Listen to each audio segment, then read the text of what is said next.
बिस्मिल्लाहिर्रहमानिर्रहीम। अज़ीज़ तलबा अस्सलाम वालेकुम। मैं आपकी उर्दू की टीचर CMS लेक्चर से आपसे मुखातिब हूँ। उम्मीद है आप खुश व खुर्रम और सेहतमंद होंगे और भरपूर तवज्जो से पढ़ाई कर रहे होंगे अपने और अपने वालिदैन के ख्वाबों को पूरा करने के लिए। अल्लाह आपको ज़िंदगी के हर मैदान में कामयाबी अता फ़रमाए, आमीन।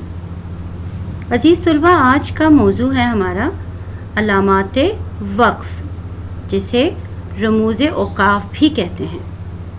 वो अलामतें जो इबारत के दरमियान में बात के मफ़हूम को वाज़ेह करने के लिए इस्तेमाल होती हैं, अलामाते वक्फ़ कहलाती हैं। और रमूज़ जमा है रिम्स की। रिम्स कहते हैं उसूल को। औक़ाफ़ जमा है वक्फ़ की, यानी ठहराव। मतलब क्या बनेगा? जुमले में ठहराव के उसूल। अज़ीज़ तलबा, कुरान मजीद में भी अलामात वक्फ़ या रमूज़ औक़ाफ़ का ख्याल रखा जाता है। वैसे तो कुल 17 अलामतें हैं, लेकिन आज हम चंद अहम अलामात देखेंगे। ख़त्मा यानी छोटी लकीर, सवालिया, सवालिया निशान, सक्ता, उल्टा पेश, वावैन, दो छोटी वावैन। अब सबसे पहले ख़त्मा।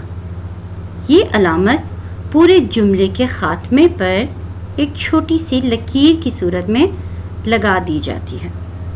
इंग्लिश में हम इसे फुल स्टॉप कहते हैं, जो कि सिर्फ एक नुक्ता होता है। ख़त्मा मुकम्मल ठहराव यानी रुक जाना है, ठहर जाना है, सांस तोड़ देनी है और सांस लेने के बाद बोलना है। याद रखिए, ख़त्मा जुमले के इख्तिताम पर आता है। जैसे चंद मिसालें दी हैं।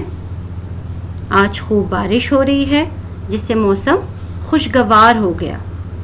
यहाँ से अब मैंने बात की और अपने बात का इख्तिताम कर दिया, यानी मेरा जुमला मुकम्मल हो गया। आज ईद है, हर तरफ चहल पहल है। मेरी तबीयत ख़राब है, आप कल तशरीफ़ लाना।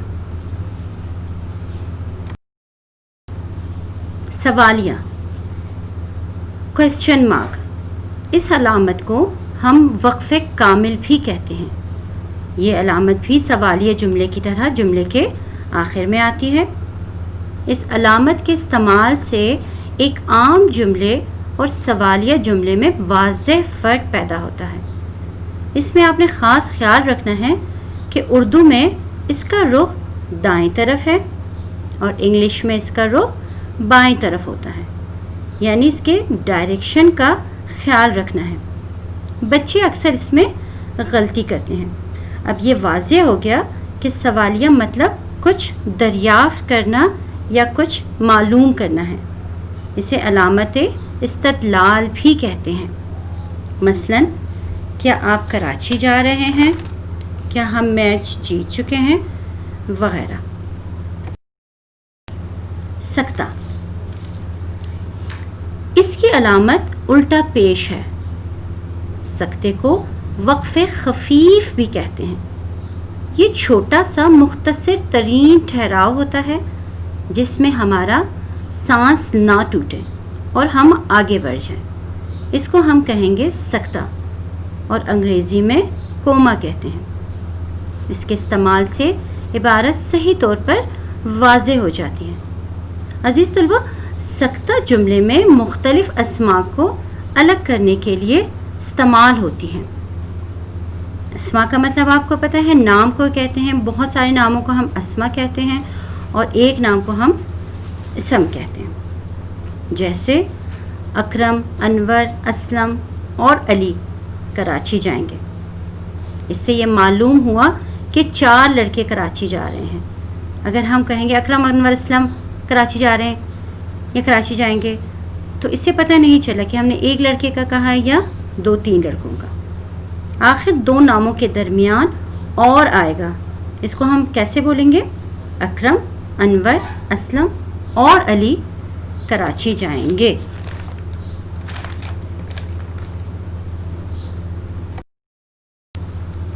اب ہے واوین، جس کو ہم انگلش میں انورٹڈ کوما کہتے ہیں. یہ علامت کسی تحریر کا اقتباس پیش کرتے وقت یا کسی کا قول پیش کرتے ہوئے قول یا اقتباس کے شروع میں لگائی جاتی ہیں. تھوڑی اور وضاحت کر دوں کہ جب ہم اپنی گفتگو میں کسی دوسرے کا حوالہ دیں، یعنی بات میں کر رہی ہوں لیکن گفتگو میں کسی دوسرے کا حوالہ دوں یا کسی دوسرے کے الفاظ استعمال کروں، تو جہاں میں دوسرے کے الفاظ استعمال کروں گی وہاں یہ علامت یعنی 2 چھوٹی چھوٹی واوین استعمال کروں گی.